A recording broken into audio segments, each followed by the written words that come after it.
Hello everyone and welcome back to my YouTube channel.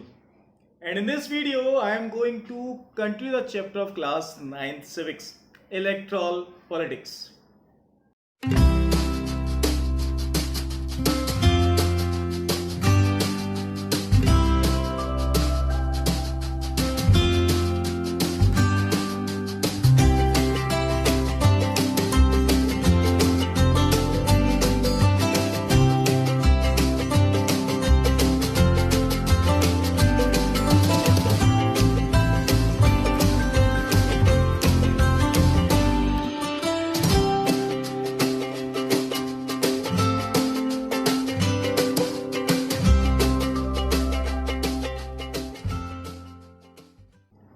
The topic which I am going to discuss today is what makes an elections in India democratic.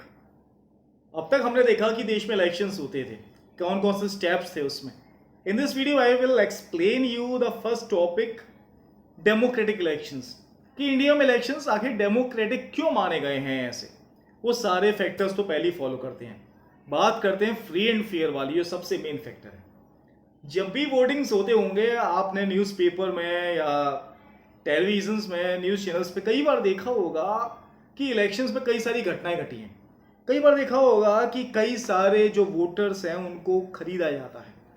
कई बार देखा होगा कि जो actual voters थे उनका नाम ही नहीं था, बल्कि दूसरों के नाम लिखवा देते हैं और उनसे वोट डलवा देते हैं अपनी पार्टीज में.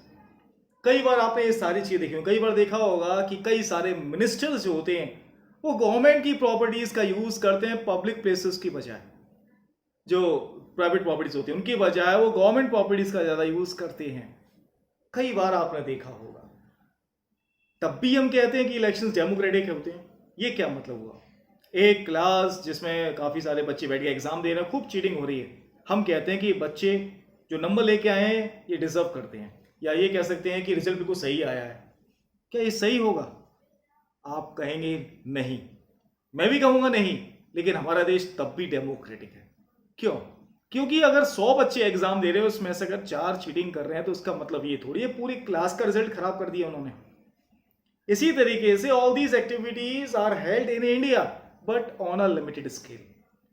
अगर हमें ये वाकई पता करना है कि इलेक्शंस डेमोक्रेटिक होते हैं या नहीं होते हैं, तो ये पता करिए तो इलेक्शंस करा रहे हैं वो कौन है. सबसे पहला क्वेश्चन, क्या उनके पास पावर है कि वो इलेक्शंस को फ्री एंड फेयर करा सकते हैं?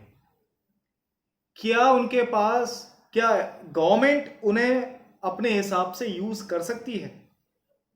क्या वो वाकई में जो उन्हें पावर दी गई है क्या वो उसका यूज करते हैं? ये 4 क्वेश्चन पता लगाना सबसे ज्यादा जरूरी है. और जब हमने इसके बारे में पता लगाया तो हमें इसका आंसर मिला election commissioner. Election commission EC, ये हमारे देश में रेस्पॉन्सिबल है इलेक्शंस कराने के लिए.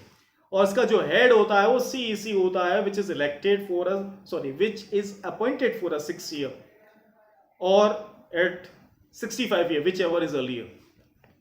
या तो 65 ईयर्स तक एज या फिर 6 ईयर, जो भी ज्यादा पहले हो जाए वही चीज. इलेक्शन कमिश्नर का जो हेड है कमीशन का वो सीईसी, चीफ इलेक्शन कमिश्नर होता है. In India, the CEC is appointed by the President of India, and after being appointed as the CEC, President भी उसे नहीं हटा सकता है. President भी उसे नहीं हटा सकता है because the process of removal of CEC is just like the process of removing the judges of Supreme Court and the High Court.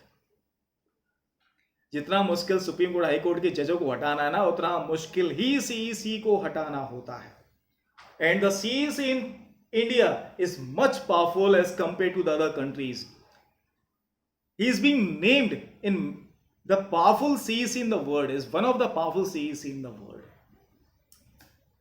क्या कर सकते हैं? चलिए देखते हैं इसके पास पावर क्या क्या है. CEC के पास मेन पावर क्या होती है? तो सबसे पहले जब से इलेक्शंस अनाउंस हुए हैं, जब तक इलेक्शंस हो नहीं जाएंगे, इसका कंट्रोल कौन करता है? CEC ही करता है, इलेक्शन कमिश्नर ही करता है. CEC he code of conduct बनाता है और हर पॉलिटिकल पार्टीज को, हर कैंडिडेट को उसे फॉलो करना होता है. जो गवर्नमेंट ऑफिसर्स होते हैं इलेक्शन टाइम पे वो सीईसी के ऑर्डर के हिसाब से काम करते हैं। जो इलेक्शन में वोटिंग करवा रहे हैं वो सब गवर्नमेंट ऑफिसर्स है, लेकिन वो सब ऑर्डर वही फॉलो करेंगे जो सीईसी आएगा। और एक बार सीईसी ने कह दिया ना कि इस पोलिंग बूथ के अंदर प्रेसिडेंट नहीं आएंगे, तो आ नहीं सकते उस पोलिंग बूथ के अंदर प्रेसिडेंट। इसी के तहत सीईसी जो करता है, रूलिंग पार्टी या किसी भी पार्टी को वो पसंद आए या ना आए, करना वही पड़ेगा। वो सीईसी के खिलाफ एक्शन नहीं ले सकते, उसे हटा भी नहीं सकते। और अगर इलेक्शंस के बाद भी किसी ने अगर ये रिपोर्ट कर दी कि यहां पे इलेक्शंस फ्री एंड फेयर नहीं हुए और सीईसी ने उसकी चेक करवाया और सही पाया गया, तो उसके पास इतनी पावर है कि वो उन इलेक्शंस को दोबारा करा सकता है, री इलेक्शंस करा सकता है, और पहले इलेक्शंस के जो विनर्स हैं उन्हें डिस्क्वालीफाई कर सकता है। अब बताइए, इतनी सारी पावर होने के साथ, इन्हें यूज करने के साथ, क्या तब भी आप कहेंगे कि हमारे देश में जो सीईसी होता है उसके होते हुए इलेक्शंस फ्री एंड फेयर नहीं होंगे सारी जगह पर? ये कहना मुश्किल है। इसीलिए हम कह सकते हैं कि हमारे देश में इलेक्शंस जो होते हैं वो फ्री एंड फेयर ही होते हैं। अब फ्री एंड फेयर होने के कुछ प्रूफ मैं आपको देता हूं। प्रूफ क्या क्या हो सकते हैं?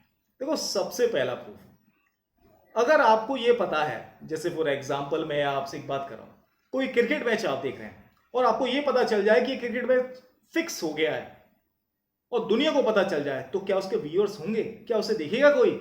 शायद नहीं दिखेगा, क्योंकि वो मैच पहले से फिक्स है और सबको पता है कि वही जीतेगा। In the same way, popular participation is very much necessary for the success of an election. कितने लोगों ने पार्टिसिपेट किया इलेक्शंस में, इसे हम फाइंड आउट करते हैं टर्न आउट रेशियो से। टर्न आउट रेशियो का मतलब होता है the total numbers of voter actually casted there votes out of the total voters. कितने वोटर्स ऐसे थे जिन्होंने वाकई में वोट डाले हैं टोटल वोटर्स में से, वो बताता है। और कहते हैं कि हर बार इलेक्शंस में अगर ये परसेंट अच्छा रहता है या बढ़ जाता है, तो इसका मतलब यह है कि इलेक्शंस फ्री एंड फेयर होता है। आप अपने बुक में एक डायग्राम देख सकते हैं in which two countries are compared. India is compared with the UK, and you will find out that the elections in UK are much less democratic than the Indian elections. उस graph से आपको साफ पता चल जाएगा हमारे India में popular participation काफी ज्यादा है। इसी के तहत देखो, इंडिया में वोट्स कौन डालता है? मैं भी कई बार वोट डाल के आया हूं। I belongs to middle class family, मैं भी वोट डाल के आया हूं। और वोट जब मैं डालने जाता हूं तो I had seen, not all the time, many of the time, कि कभी भी मैंने नहीं देखा है कि कोई एक रिच पर्सन वोट डालने गया हो, जो काफी ज्यादा रिच है, मर्सिडीज में चलते जो हैं या जो बड़ी बड़ी गाड़ियों में चलते हैं। Why? Because in India mostly the poor people, less illiterate peoples या underprivileged peoples mostly cast their vote and they have the majority in India. Majority ज़्यादा है इसलिए ज़्यादा वोटिंग परसेंट होता है। When we compare to the other countries, जब हम America की बात करते हैं तो अमेरिका में बिल्कुल अपोजिट है। वहाँ पे वाइट पीपल्स, रिच पीपल्स ज़्यादा वोट डालते हैं as compare to the blacks and the Spanish peoples. ये वो पीपल्स है जो बाहर के आए हुए थे। तो इससे क्या पता चला कि इंडिया में पॉपुलर पार्टिसिपेशन ज्यादा है। अब हम बात करते हैं इसके थर्ड पॉइंट। थर्ड पॉइंट में यह है कि हमारे देश में पीपल्स को इस बात का पता है कि मेरे एक एक वोट की वैल्यू क्या है। और जब पीपल को इस बात का पता चल जाए ना, तो उन्हें वोट डालने से कोई रोक नहीं सकता है। उन्हें इस बात का पता है कि मेरा एक वोट सारी कैलकुलेशन बदल सकता है, इसीलिए वो वोट डालने चाहते हैं। They know the power of their vote. उन्हें पता है कि देश को मेरे वोट की जरूरत है। और इसीलिए हमारे देश के लीडर्स जो है ना, वो मजबूरी में आकर वो सारे काम करते हैं जो पुअर पीपल्स उसे चाहते हैं, because the majority of India is belongs to the poor section of society. अब ये थे हमारे 3 पॉइंट। इसके बाद हम 4th पॉइंट की बात करते हैं। अब मान लीजिए आपका कोई रिलेटिव इलेक्शन में खड़ा है, तो आप वोट नहीं डालेंगे? बिल्कुल डालेंगे। आपका कोई फ्रेंड खड़ा है तो। इसी तरीके से हमारे देश में जब हमने इलेक्शंस के रिजल्ट, मतलब इलेक्शंस में देखा, तो इलेक्शंस में आधे से ज्यादा लोग जो थे उन्होंने किसी न किसी इलेक्शन एक्टिविटीज में पार्टिसिपेट किया था। इलेक्शन एक्टिविटीज में हमारे देश में बहुत सारे लोग ऐसे हैं जो अपने आप को पॉलिटिकल पार्टी है क्लोज समझते हैं, कहते हैं भैया ये तो मेरी पॉलिटिकल पार्टी है, आप बताओ क्या काम करवाना है। पॉलिटिकल पार्टीज के साथ कई सारे लोग जाते हैं चुनाव प्रचार के लिए, कई सारे उसके फॉलोअर्स होते हैं। तो बताइए जब इतने सारे लोग हैं तो क्या वो लोग वोट डालने नहीं जाएंगे?